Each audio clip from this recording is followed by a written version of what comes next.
त्यांना पकडून ठेवा ना, तर धावतात मागे. पुन्हा एकदा टीकात्मक व्हिडिओ जो आहे कुणाल कामरे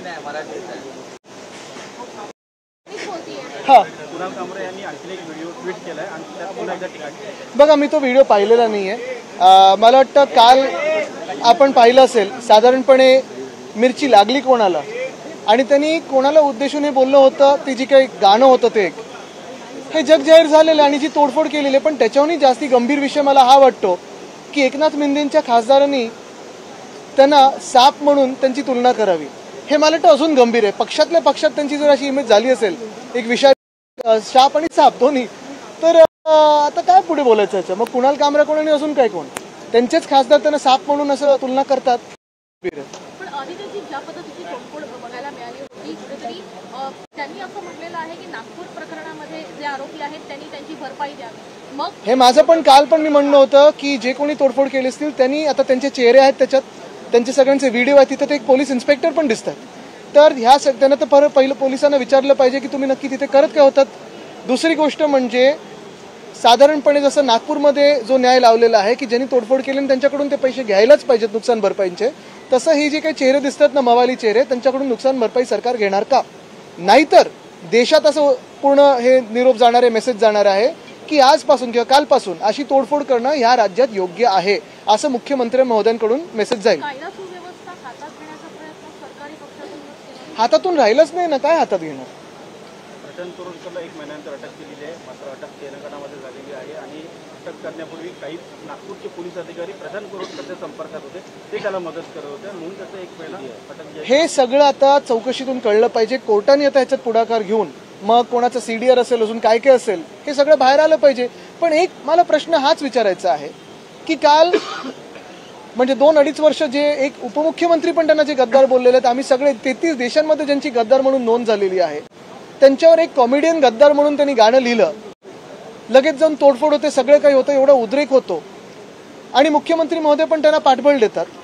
दुसऱ्या बाजूला कोश्यारी असतील, कोरटकर असतील, सोलापूरकर असतील, ह्यांनी छत्रपती शिवाजी महाराज असतील, महात्मा फुले असतील, सावित्रीबाई फुले असतील, ह्यांच्याबद्दल अपमानजनक शब्द वापरल्यानंतर आणि असे विचार देखील त्यांच्या मनात आल्यानंतर कुठेही भाजपकडून किंवा ह्या बाकीच्या टोळ्यांकडून उद्रेक होत नाही. हे आश्चर्यचकित करण्यासारखी गोष्ट आहे, हैराण करण्याची गोष्ट आहे. दिशा ठाकरेंच्या वकिलांनी मोठे आरोप केलेले आहेत का?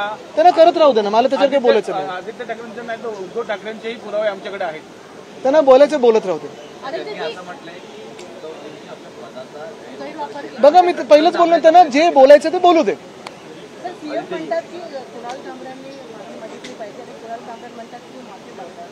नाही, निश्चितपणे मी काल पण सांगितलं ना, जर गद्दार आणि चोर म्हणून एकनाथ शिंदे स्वतःला आयडेंटिफाय करत असतील आणि त्यांचे कार्यकर्ते पण त्यांना तसंच आयडेंटिफाय करत असतील, तर नक्की खूप अपमान झालाय, माफी मागितलीच पाहिजे. आदित्यजी, एकनाथ खडसे यांनी असं म्हटलेलं आहे की 2014 ला जी युती सुटली होती ती देश पातळीवर नाही तर राज्य पातळीवर. हो, बरोबर आहे ना, कारण त्याच्यानंतर आम्ही त्याच्या आधी पण केंद्रात होतो, पण युती तोडली कोणी हे काल स्पष्ट झालेलं आहे. आता ते आकडे वगैरे किती खरे किती खोटे आहेत, कोण किती विश्वासू आहे हे तुम्ही ठरवायचंय. पण युती तोडली आणि कशी तोडली गेली हे खडसे साहेबांनी आधी देखील सांगितलंय, कारण त्यांचाच आम्हाला फोन आला होता. 4 जागांवरून खरं तर ही युती तुटली होती. 4 जागा, 1 जागा फायनली युती तोडण्याचं कोणाच्या मनात होतं हे पण आपल्याला माहिती आहे. आणि त्यावेळी उद्धव साहेबांनी पण त्यांना विचारलं होतं की अजून एक दिवस आहे, बसून चर्चा करू शकतो. केवढे दिलदार होते हो त्यावेळी, किती दिलदार लोक आहेत, हे मोठ्या मनाचे लोक आहेत. हे हात याच्यावर तुम्ही तरी विश्वास ठेवता का? बघा, तुम्ही हसताय. बघा, असं म्हटलं की भाजपच्या आकड्यावरती उद्धव ठाकरे ठाम राहिले, त्यामुळे आम्ही आकड्यावर वाकडे जाणारे लोक नाही हो. 100% हे आमचं म्हणणं नव्हतं कधी. पण एक आहे निश्चित, आपल्याला माहिती आहे त्यावेळी आता युती तोड हे आता वेगळं आता थोडं बाहेर यायला, सरकारी भाषेत अंशतः बाहेर यायला लागलेलं आहे. भाजप सोबत सत्तेमध्ये राहिले असते आणि उद्धव ठाकरेंच्या शिवसेनेसोबत ही भाजपची सत्ता. बघा, एक महत्वाचं याच्यात, आता जर तर काय झालं असतं, काय होईल याच्यात जाण्यात काही अर्थ नाहीये. आत्ताची जी परिस्थिती आहे महाराष्ट्राची त्याच्यावर बोलूया आपण. आजची जी परिस्थिती, आणि हे परत तुम्हाला सांगतो, हे जसं औरंगजेब वगैरे होतं ना, तसं हे अजून एक डिस्ट्रॅक्शन आहे की 2014 काय झालं. नशिबाने आता ते 10 वर्षाच्या अंतरावर आले, जे 400 वर्षाच्या अंतरावर होते. आजची जी परिस्थिती आहे, मी परत आपलं सगळ्यांचं लक्ष एकाच गोष्टींवर आणीन. उन्हाळा आता वाढत चाललेला आहे, दुष्काळी दिवस येतील, शेतकरी आत्महत्या आता वाढत चाललेल्या आहेत, ह्याच्यावर लक्ष केंद्रित करणं आपलं गरजेचं आहे.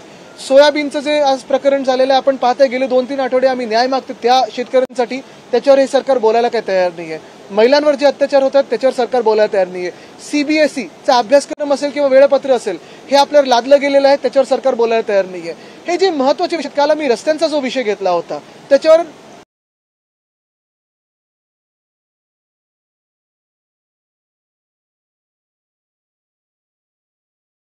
मी पुढची कारवाई महापालिकेकडून होईल का ह्याच्यावर आमचं लक्ष आहे. पण नगरविकास खात्याचे मंत्री येऊन थातूरमातूर काहीतरी करून गेले, हेच महत्वाचं आहे की आता 400 वर्षापूर्वीचं नाही तर 10 वर्षापूर्वी काय घडलं होतं, ह्या गोष्टींमध्ये जाऊन काही अर्थ नाहीये.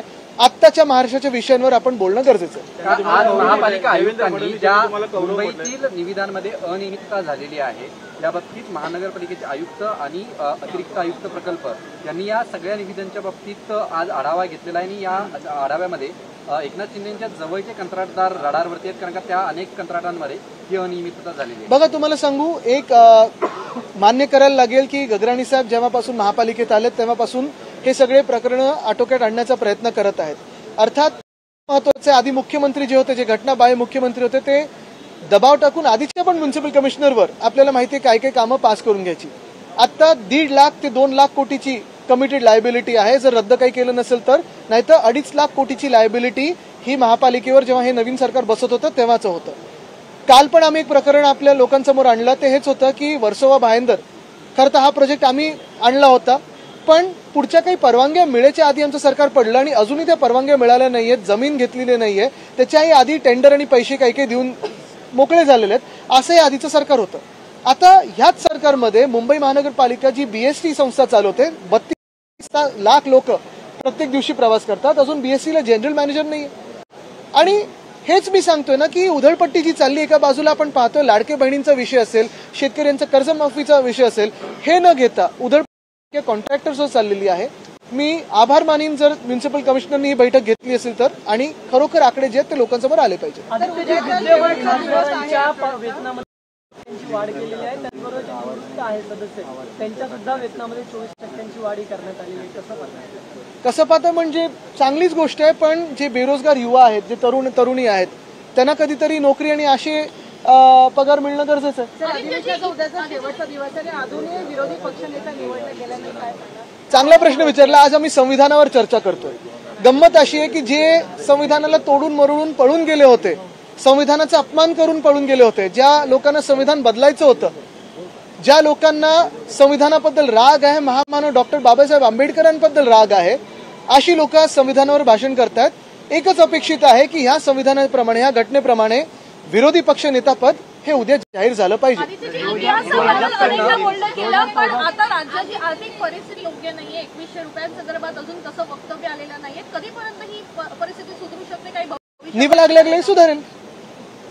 भाजपचा अल्पसंख्याक एक मिनिट 2014 से जो गठबंधन टूटने का जिक्र किया है मुख्यमंत्री ने, और वही 151 सीट पर शिवसेना अड़ी रही, इसके चलते ये गठबंधन हुआ नहीं, ऐसा उनका दावा है. देखिए, एक बात तो जाहिर है, जो हम पहले से बोलते आए कि युति तोड़े किसने. 2014 में जिसने फोन किया था खड़से साहब ने, उन्होंने तो काफी बार इस पे बयान दिया है. केंद्र सरकार में तो हम शामिल थे, यहाँ भी शामिल होने वाले थे. बाद में भी अरुण जेटली जी का फोन आया, हमारी पुरानी दोस्ती थी, पुराने जो भाजपा के रिश्ते थे हमारे, उसी का आदर रखते हुए, उसी का स्वीकार करते हुए हम वापस उस सरकार में गए. तब फडणवीस साहब ने नेतृत्व किया था, वो सीएम थे. बात तो अभी धीरे धीरे बाहर आ रही है कि किस तरफ से युति तोड़ी गई थी. पहले तो हम पे इल्जाम लगाया था, लेकिन युति वो भाजपा ने तोड़ी थी. तब भी हम हिंदू थे, आज भी हम हिंदू है, लेकिन युति तोड़ने का जो मकसद था वो भाजपा का था. जो हो वो सो हो. अभी तो उस बात पे कोई बात करके बदलने वाले नहीं है चीज. ये 10 साल पहले की बात है, 11 साल पहले की बात है, बहुत सारी बातें उसके बाद हुई है. यही बात मैं कहना चाहता हूं और उनका शुक्रिया अदा भी करना चाहता हूं कि अभी 400 साल पहले से लगभग 10 साल पहले तक आए हैं टाइमलाइन में. कल तक आज के बाद पे आए तो बहुत बड़ी चीज होगी. भाजपकडनं संपूर्ण देशात अरे करेन एक एक एक हा करू. कार्यक्रम सौगाती मोदी हा कार्यक्रम घेतला जाणार आहे. मुस्लिम मतदारांना कुठेतरी आकर्षित करण्यासाठी एक किट त्यांना दिलं जाणार आहे.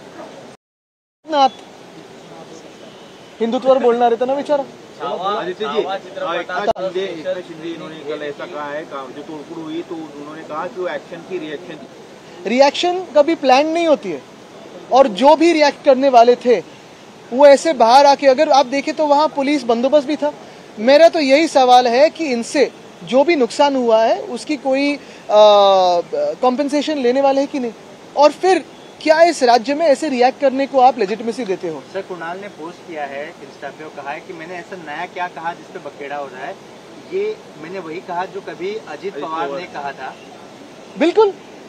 और देखिए, ये क्लिप तो मैंने पहले नहीं देखी थी. इन्होंने तोड़फोड़ करने के बाद दुनिया भर ने क्लिप देखी है, और उसने तो नाम भी नहीं लिया था. इन्होंने खुद कह दिया, स्वयं कह दिया. लेकिन इससे भी एक गंभीर विषय ये है, चलो कुणाल कामरा तो कॉमेडियन है, उसको 1 मिनट के लिए बाजू में रखते हैं. खुद के सांसद इनको सांप बुलाते हैं, कैसा चलेगा? जहरीला सांप कहते हैं इनको. वो ये कह रहे की आपको सुपारी दी. अरे गद्दार ते आहेत. काल खेचून कोणी घेतलं अंगावर? आमचा हात पाय काय असण्याची गरजच नाहीये त्याच्या मागे, कारण 33 देशांनी ज्याची नोंद घेतली आहे, कुणाल कामरा नाही घेऊ शकत नोंद. चलो, थँक्यू.